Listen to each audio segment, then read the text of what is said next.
24 24 4 যুক্ত 2 কেতে হেলা 6 মধ্যে লিখি দেব 27 টা 56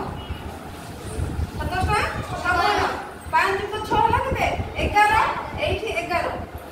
মানে যেহেতু দিদিকে সংখ্যা ছিল 11 লিখিব তাহলে 5 টা কেতে হেলা 6 6 6 16